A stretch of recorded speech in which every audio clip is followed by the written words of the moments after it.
आखिर किस राक्षस से डरकर भागे थे भगवान शिव। नमस्कार दोस्तों, स्वागत है आपका स्टोरी टाइम में। आज मैं आपको बताने जा रही हूँ भगवान शिव के वर के बारे में कि कैसे वर देकर राक्षस से डरकर भागे थे भगवान शिव।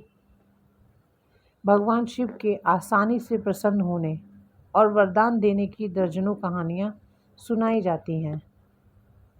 ऐसे ही एक बार शिव जी एक राक्षस को वरदान देकर मुसीबत में पड़ गए थे। अंत में भगवान विष्णु ने उस राक्षस का वध किया और शिव जी को छुटकारा दिलाया था। भगवान शिव के बारे में प्रचलित है कि वे थोड़ी सी तपस्या से आसानी से प्रसन्न हो जाते हैं।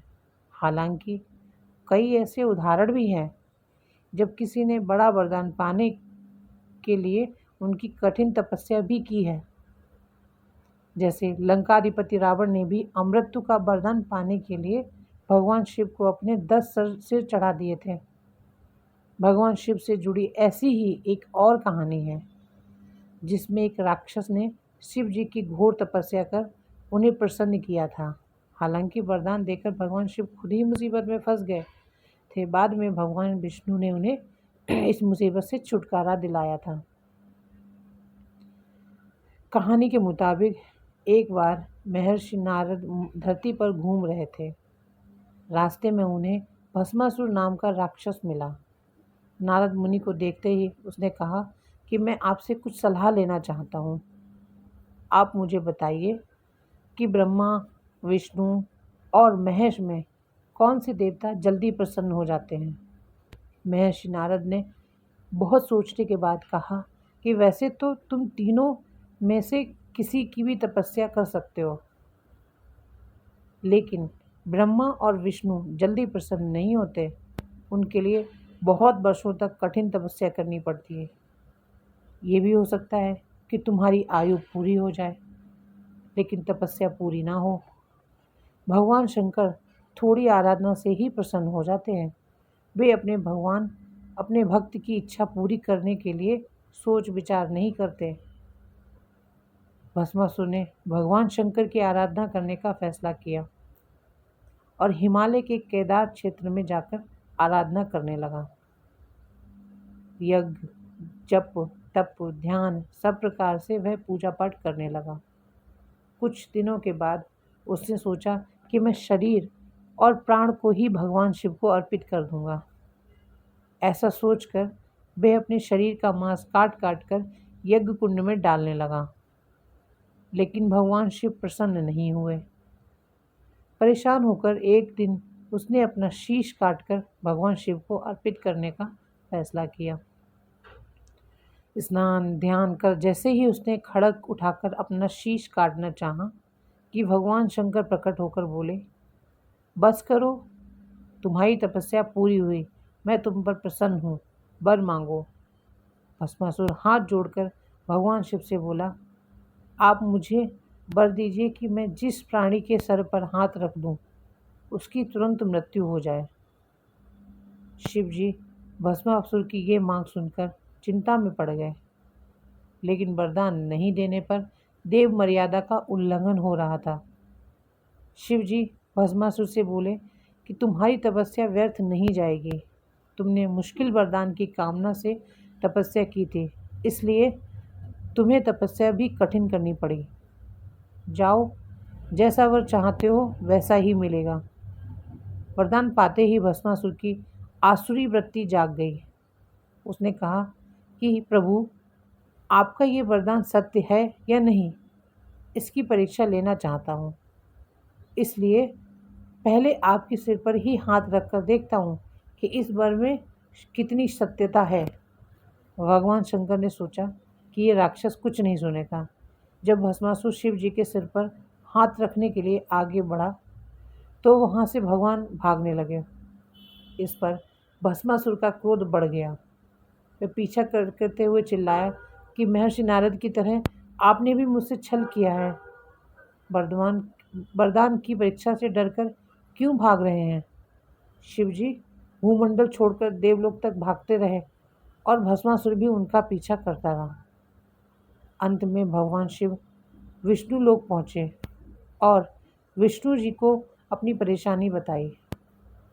विष्णु जी ने हंसकर कहा कि कुछ भी हो, आपके वरदान की सत्यता तो सिद्ध करनी ही होगी। भगवान विष्णु ने योग माया से एक वृद्ध तेजस्वी ब्रह्मचारी का स्वरूप बनाया, भस्मासुर की ओर चल पड़े। भगवान विष्णु को जब भस्मासुर आता हुआ दिखाई दिया तो उन्होंने आगे बढ़कर उससे प्रणाम किया। उन्होंने भस्मासुर से कहा कि असुर राज कहाँ भागे जा रहे हैं? लगता है कि आप बहुत थक गए हैं। शरीर को थोड़ा आराम दीजिए। आप सब प्रकार से समर्थ हैं, फिर भी मेरे योग्य कोई काम हो तो बताइए। अक्सर लोग मित्रों और सहायकों से ही अपने काम पूरा करा लेते हैं। एक तेजस्वी ब्रह्मचारी की बातें सुनकर भस्मासुर ने शिव जी के वरदान और उसकी परीक्षा की बात बताई। इस पर ब्रह्मचारी हंसा और कहा कि तुम किसके वरदान की परीक्षा लेना चाहते हो? शिव जी का तो अपना कोई घर ही नहीं है। वे खुद भूतों प्रेतों के साथ घूमते रहते हैं।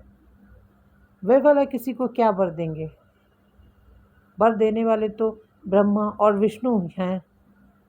विष्णु ने भस्मासुर से कहा कि तुम्हें वरदानी होना था तो ब्रह्मा या विष्णु की आराधना करते। शिव जी के पीछे बेकार दौड़ रहे हो। वरदान देने वाला तो खुद इतना शक्तिशाली होता है कि उसके वरदान का असर खुद उस पर नहीं हो सकता है। उन्होंने तो तुम्हें झूठ मूठ का वरदान दिया है। तुम्हारी तपस्या बेकार चली गई। ब्रह्मचारी की बात सुनकर भस्मासुर निराश हो गया। उसका मनोबल टूट गया। वह कहने लगा कि मुझे तो देवर्षि नारद ने शिव की आराधना करने को कहा था। ब्रह्मचारी ने कहा कि तुमने नारद मुनि पर भरोसा कर लिया। वह तो ऐसे घुमक्कड़ साधु हैं जो सभी को उल्टी सलाह ही देते हैं।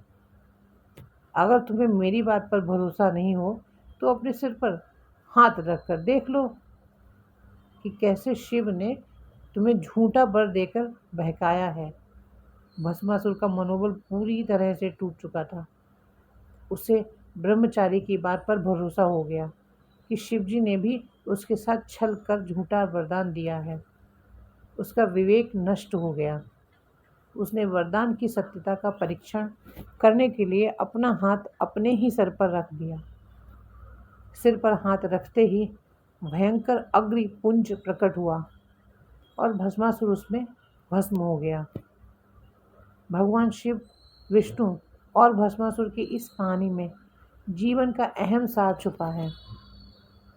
कहानी सीख देती है कि बिना सोचे विचारे किसी को कुछ देना और पाने वाले का कृतज्ञ होकर दाता को ही संकट में डालने का ऐसा ही नतीजा होता है।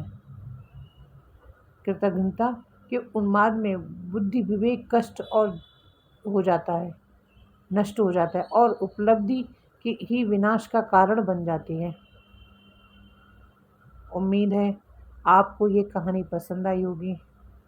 अगर आपको हमारी ये कहानी पसंद आई हो तो हमारे चैनल स्टोरी टाइम को सब्सक्राइब करना ना भूलें और बेल आइकन ज़रूर दबाएं ताकि आपको हमारी नई कहानियों की नोटिफिकेशन मिलती रहे।